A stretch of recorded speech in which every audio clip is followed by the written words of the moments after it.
ताई तुझं नाव सांग. माझं नाव सुजाता शिरसाट. माझी गवाही आहे शुक्रवारी रात्री मला उलट्या सुरू झाल्या 12 वाजता. शनिवारी सकाळी मला दवाखान्यामध्ये हलवण्यात आलं. दवाखान्यामध्ये माझी कंडिशन बघून मला ॲडमिट केल्यानंतर दवाखान्यामध्ये ते शनिवारपासून ते 7 दिवस माझ्यावरती उपचार सुरू होते. त्या दरम्यान माझी उलटी काहीच थांबत नव्हती.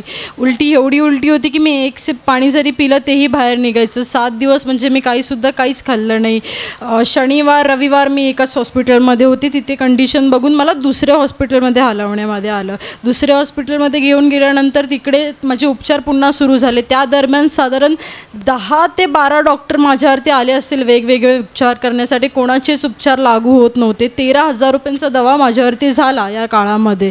तर डॉक्टरांचं असं, माझी सोनोग्राफी झाली, माझे पोटाचे रिपोर्ट्स काढले, माझे छातीचे एक्सरे काढले, काही सगळं नॉर्मल यायचं. पण त्यांना समजून येत नव्हतं की एक्झॅक्टली झालं काय आहे पोटामध्ये. हिच्या पाणी अन्न का थांबत नाही आणि पूर्ण मला ग्रीन उलट्या सुरू झाल्या. त्यानंतर डॉक्टरांनी सुद्धा बोललं की एवढे डॉक्टर आले. लास्टला MD सगळ्यात मोठा डॉक्टर माझ्यावरती आला.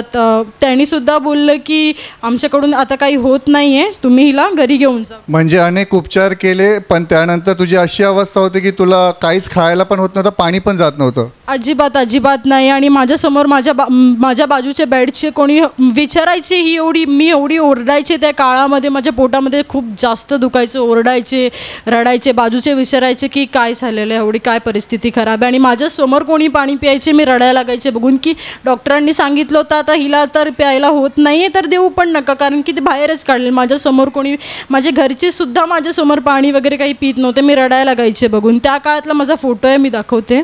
हां दाखव समोर कर. ह्या बहिणीची अशा प्रकारे अवस्था होती. ती सांगते की तिला पाणी जरी पियाली तरी ते पाणी तिला जात नव्हतं. मग तुम्ही काय केलं?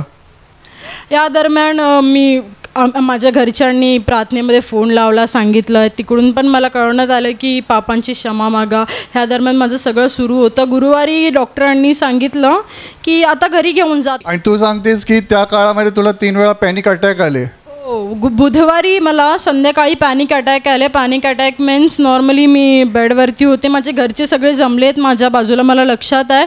पॅनिक अटॅक आले. अचानक माझी हार्टबीट खूप जास्त फास्ट झाली. मी डोळे वरती केले, पाय माझे आकडले, थंड पडले, माझी जीभ बाहेर आली. ऑलमोस्ट मी 90% गेले. 90% म्हणजे मेल्यासारखंच झालेलं तुझं. 90% मी गेले. त्या लोकांनी त्यांचे काय ते हार्टला लावण्यासाठी आणतात ना मोठे, हार्ट प्रेशर केलं तुला, ते प्रेशराईज केलं. त्यानंतर मला 3 वेळा हे पॅनिक अटॅक झाले त्या दरम्यान.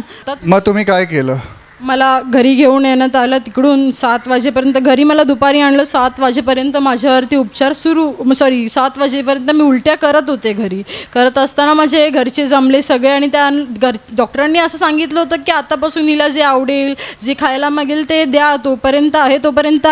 आता आम्ही काही भरोसा घेतला नाही, ती जाणार. म्हणजे मला घरी आणलं 7 वाजता आणि माझ्या घरच्यांनी सामूहिक प्रार्थना सुरू केली. त्यानंतर सगळ्यांनी एकत्र येऊन 8-9 वाजेपर्यंत मी खायला लागले. मला पाणी जायला लागलं हळूहळू. देवाने माझ्यावरती, म्हणजे जेव्हा तुमच्या कुटुंबातील सगळ्यांनी येऊन सामूहिक प्रार्थना केली, प्रार्थना माध्यमाचा वापर केला, त्याद्वारे देवाची दया तुझ्यावर झाली आणि आता तू पूर्णपणे बरी आहे. पूर्णपणे तुमच्या समोर आहे. डॉक्टरांनी उत्तर दिलं होतं की नाहीच राहणार, पण देवाने तुला नवीन जीवन दिलेलं आहे. एक्झॅक्टली.